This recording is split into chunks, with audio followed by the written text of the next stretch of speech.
अमरीकी हुक्काम ने ईरानी टीम को अपना पहला मैच खेलते ही अमरीकी सरजमीन छोड़ने का हुक्म दे दिया। न्यूजीलैंड के खिलाफ मैच के बाद ईरान को रात रिकवरी सेशन के लिए अमरीका में गुजारनी थी, लेकिन ईरानी फुटबॉल टीम को कहा गया कि फौरी तौर पर मैक्सिको में अपने तरबेती कैंप में वापस चली जाएं। ईरानी कोच अमीर गलनवी ने कहा कि उन्हें मैच के चंद घंटे बाद ही मुल्क छोड़ने के अहकामात मौसूल हुए।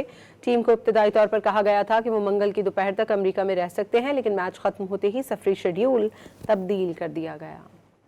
अमरीकी हुक्काम ने ईरानी टीम को अपना पहला मैच खेलते ही अमरीकी सरजमीन छोड़ने का हुक्म दे दिया। न्यूजीलैंड के खिलाफ मैच के बाद ईरान को रात रिकवरी सेशन के लिए अमरीका में गुजारनी थी, लेकिन ईरानी फुटबॉल टीम को कहा गया कि फौरी तौर पर मैक्सिको में अपने तरबेती कैंप में वापस चली जाएं। ईरानी कोच अमीर गलनवी ने कहा कि उन्हें मैच के चंद घंटे बाद ही मुल्क छोड़ने के अहकामात मौसूल हुए। टीम को इब्तदाई तौर पर कहा गया था कि वो मंगल की दोपहर तक अमरीका में रह सकते हैं, लेकिन मैच खत्म होते ही सफरी शेड्यूल तब्दील कर दिया गया। अमरीकी हुक्काम ने ईरानी टीम को अपना पहला मैच खेलते ही अमरीकी सरजमीन छोड़ने का हुक्म दे दिया। न्यूजीलैंड के खिलाफ मैच के बाद ईरान को रात रिकवरी सेशन के लिए अमरीका में गुजारनी थी, लेकिन ईरानी फुटबॉल टीम को कहा गया कि फौरी तौर पर मैक्सिको में अपने तरबेती कैंप में वापस चली जाएं। ईरानी कोच अमीर गलनवी ने कहा कि उन्हें मैच के चंद घंटे बाद ही मुल्क छोड़ने के अहकामात मौसूल हुए।